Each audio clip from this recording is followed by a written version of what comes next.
High, good morning. সকালবেলা চলে এসেছি আবার একটা নতুন ব্লগ নিয়ে তোমাদের সামনে। আজকে আমার মা, ভাই কেউ বাড়িতে নেই আর বাবা চলে গেছে কাজে। তো আজকে সারাদিন আমি কি কাজ করি না করি, মা না থাকলে মানে কখন উঠতে হয়, কি বাড়ির কাজ থাকে থেকে রান্নাবান্না, আজকে সারাটা দিন আমি কি করছি সেটাই তোমাদের সাথে শেয়ার করব। তো এখন সকালবেলাতে আমি উঠে গেছি, গিয়ে দেখো খাটে বিছানা তুলতে গিয়ে তো আমার মাথায় হাত, কারণ দেখো কিভাবে তসক থেকে তুলোগুলো বেরোচ্ছে, মানে এত ইঁদুরের অত্যাচার।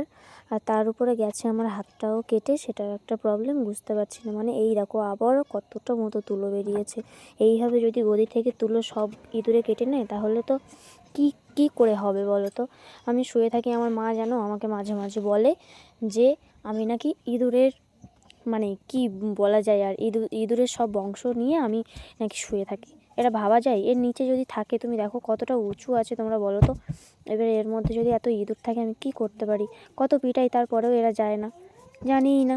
দেখা যাক এদের কোনো ব্যবস্থা করা যায় কি না। তো কথা বলতে বলতে আমার বিছানা করা হয়ে গেছে, আর এইদিকে দেখো আমার হাত কেটে রক্ত বেরোচ্ছে। তার মধ্যে কাল রাতে আমার প্রচণ্ড অ্যালার্জির বাড়াবাড়ি হয়েছে, যার কারণে ঘন ঘন হাঁচিও উঠছে। এদিকে ঠান্ডাও ধরে গেছে আমার অ্যালার্জিতে। আর মানে ঠান্ডাতেও আমার অ্যালার্জি হয় প্রচণ্ড। তাছাড়াও আমার আবার হচ্ছে এমনি জিনিসপত্র যেগুলো ডিম আছে, বেগুন আছে, অনেক সবজির মধ্যেও আজকাল খেলে দেখছি প্রচণ্ড অ্যালার্জি হচ্ছে। আর এই ভিডিওটা আমার অনেক দিন আগেই করা ছিল, তো সময়ের কারণে আমি পোস্ট করতে পারিনি। এটা হলো বর্ষার সময়ের ভিডিও, যেটা আমি এখন শীতকালে বসে ভয়েসটা দিচ্ছি। কিচ্ছু করার নেই, কারণ অনেক ভিডিও জমে গেছিলো, আমি দিতে পারিনি তার কারণে। তো এখন ভিডিওটা সবাই দেখো, আশা করছি সারাদিনের পর্বটা তোমাদের ভালোই লাগবে। তো কথা বলতে বলতে নিজের বিছানা গোছানোর পরে এসে বাবার বিছানাটাও গুছিয়ে দিলাম সকালবেলাতে। আর এখন যাচ্ছি ঝাড়ু নিয়ে মালতী মাসির মতো ডান্স করতে করতে ঘরটা ঝাঁটিয়ে নেব। সকালবেলাতে বাসি ঘর বিছানা তোলার পরে ঝাড় দিয়ে নিয়ে তারপরে আর অন্য কাজ সারবো।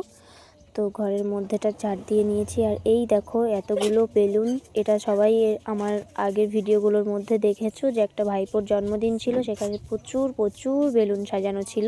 সেখান থেকেই আমাকে বেলুন দেওয়া হয়েছে, কারণ আমি বেলুন খুব খুব ভালোবাসি, আর ওরাও জানে সেহেতু।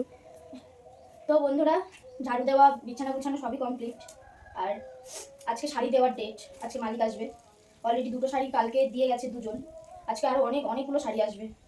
তো ঝাড়ু দেওয়া যখন হয়ে গেছে তাহলে দুটো শাড়ি ভাঁজ করে রাখি, এগিয়ে থাকবে, কারণ দুপুরের মধ্যে এখানে শাড়ি তখন টাল হয়ে যাবে। আর ছোটো ঘর এতগুলো শাড়ি এইভাবে রেখে দিলেও ভালো লাগে না, ঝাড়ু দিতে অসুবিধা হয়, সেজন্য ভাঁজ করে নিই। এই দেখো শাড়িগুলোর কাজ পুরোটা এমব্রয়ডারি করা ফুল শাড়ি থাকে, সেখানে আঠা দিয়ে পাথর বসাতে। এর আগেও আমার অনেকগুলো শর্ট ভিডিওতে দেখেছো তোমরা। তো এবারে শাড়িটা হচ্ছে এই কালার অনেকগুলো আছে, ডিজাইন আর কি এই একটাই। চলো শাড়িগুলো ভাঁজ করে নেবো, নিয়ে তারপরে কাজগুলো করবো। অলরেডি আমার হাঁস মুরগিকে 2-3টে ঘরে হাঁস থাকে। এখন বাবার যে হাঁসগুলো ছিল সেগুলো বড় বড় হয়ে গেছে, সেই হিসেবে দুটো ঘরে রাখতে হয় ওদের। আর তার আগেও কিছু বড় হাঁস ছিল, ওরা দুটো ঘরে থাকে।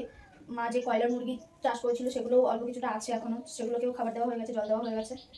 বাসি কাজ মোটামুটি সব কিছুই হয়ে গেছে। এবারে কলে যাবো, একটু কল থেকে এসে ভাতটা বসিয়ে দেবো, কারণ ভাত এখন না করলে আমি সকালে খুব একটা খাই না। মা থাকলে ভালো কিছু রান্না হয় তখন খাই, তাছাড়া খাই না সকালে, অধিকাংশ টাইম খাওয়া হয় না, ভালো লাগে না খেতে। আর আজকে তার উপরে আবার মা ভাই গেছে, মামা বাড়িতে নেই, বাবা কাজে চলে গেছে, সারাদিন বাড়িতে একা। তো যা খুশি রান্না করবো, যা খুশি খাবো, কোনো ব্যাপার না। রাতে বাবা আসবে, তখন আবার রান্নার চিন্তা হবে। তারপরে প্রচণ্ড ঠান্ডাও লেগে গেছে। মানে এই আশ্বিন মাস পড়ার পরে যে এই এত বৃষ্টি হচ্ছে, এই মুষলধারে বৃষ্টি হচ্ছে, আবার এই একদম রৌদ্রে গরমে মানে ঘেমে নেই একাকার হয়ে যাচ্ছে। সিজনের জন্যই আর কি শরীরটা খারাপ করছে। আমি মায়ের মতো অতটাও শাড়ি ভাঁজ করতে পারি না, মা খুব সুন্দর শাড়ি ভাঁজ করে দেয়, মানে যেভাবে ওরা চায়। ওদের আঁচলের পোর্শনটাতেও অনেক কাজ থাকে, তো ওটা ভাঁজ করে দিতে হয়। তো যেমন পাচ্ছি তেমন করে দিই। এই দেখো এই একটা কালার, আমার এই দুধে একটা কালারগুলো খুব খুব মিষ্টি লাগে, মানে গোলাপিও নয় লালও নয়, খুব সুন্দর একটা কালার। এই কালারটা কিন্তু আমার খুব ভালো লেগেছে।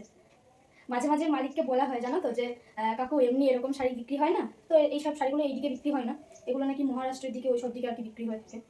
যাই হোক, কাজ করতে করতে কত শাড়ির সাথে পরিচয় হয়ে গেল। মানে আমাদের কাছে সারা বছরই প্রায় দুর্গাপুজোর নতুন নতুন শাড়ি আসতেই থাকে। হ্যাঁ, সেটা হয়তো মানে বিজনেস যারা আর কি শাড়ির বুটিক আছে, সব কিছু আছে, তারা যেসব শাড়ি নিয়ে ঘাটাঘাটি করে সেরকম হয় না।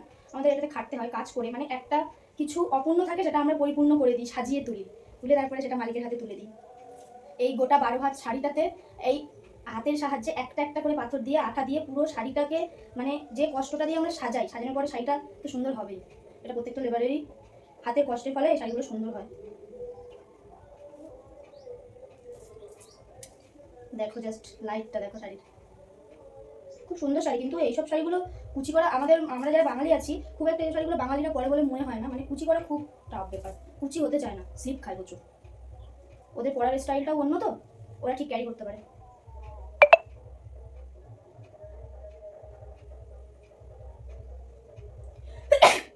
উফ, আমার হাঁচি উঠে উঠে উঠে উঠে মোটামুটি একাকার অবস্থা।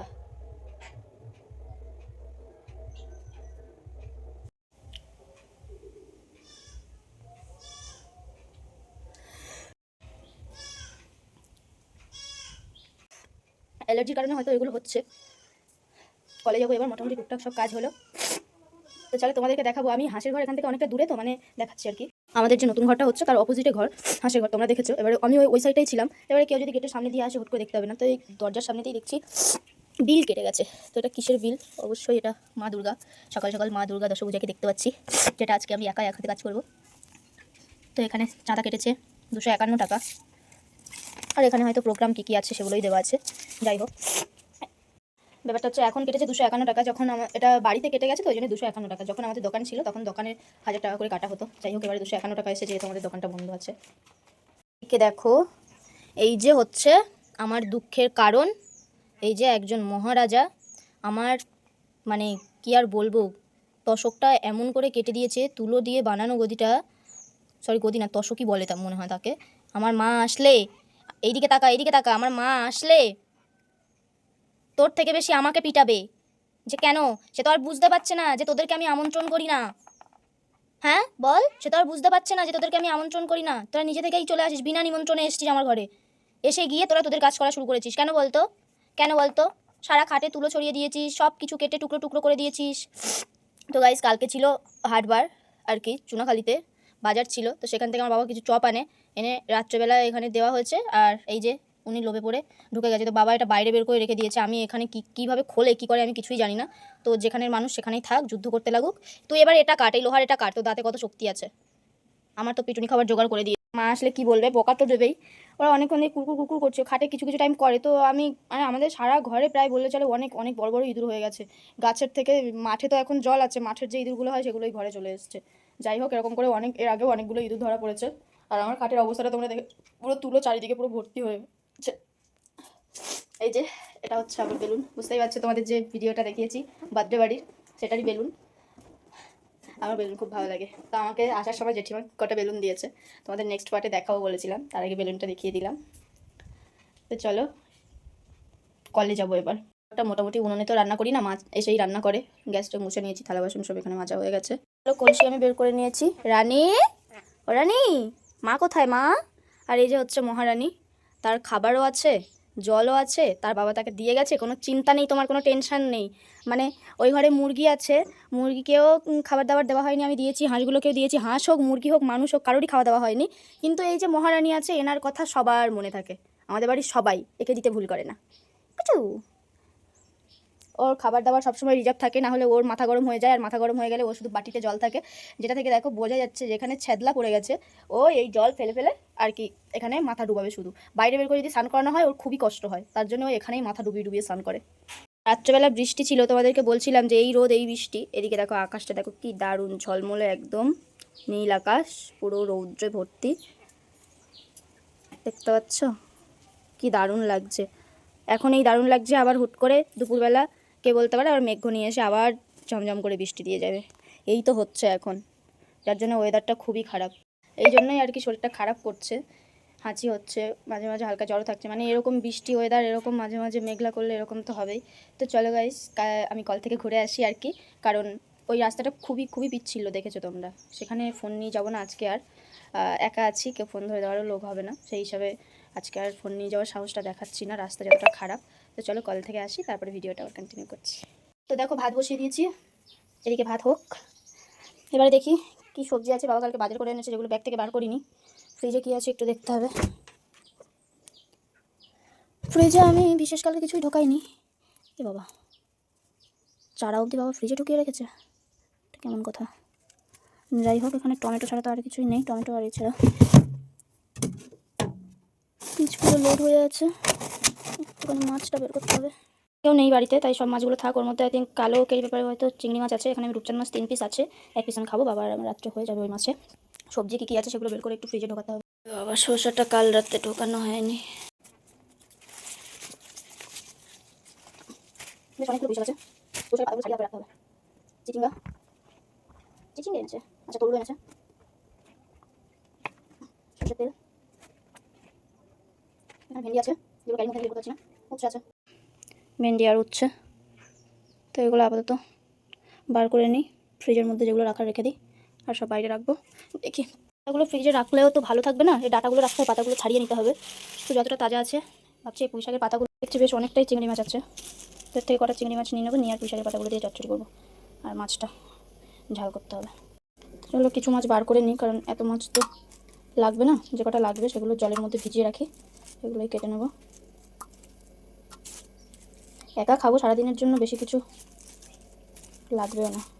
তো বেশ এতটার মতো চিংড়ি মাছ নিলাম, এদিকে এটারও বরফ ছাড়াতে হবে, দুটোই থাক এখানে আপাতত।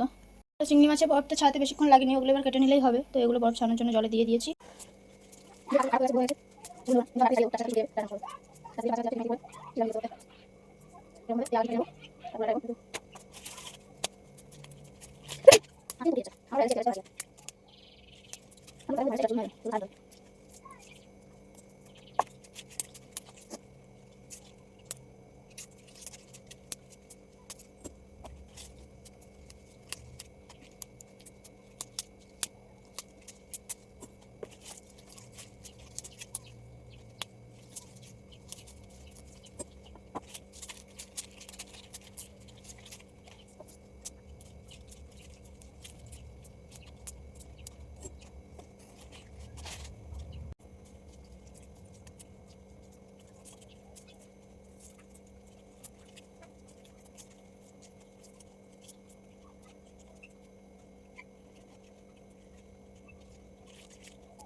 ও আমার পুঁই শাকের চচ্চড়ি হয়ে গেছে চিংড়ি মাছ দিয়ে, বসিয়ে দিয়েছি। পরের তরকারিটা করবো, এখানে সব রেডি আছে।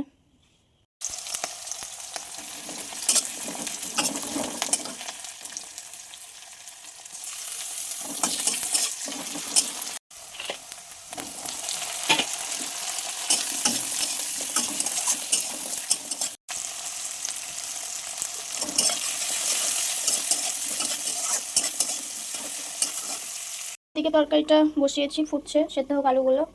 এদিকে আমি শিলপাটাতে জিরে মরিচ নিয়ে নিয়েছি, এগুলো একটু বেটে নিই। বাটায় আমার মশলা বাটা কমপ্লিট। আমি স্নান করে রেডি হয়ে নিয়েছি। রানী, এবার কি রানী স্নান করবে? ও রানী, তুমি কি স্নান করবে?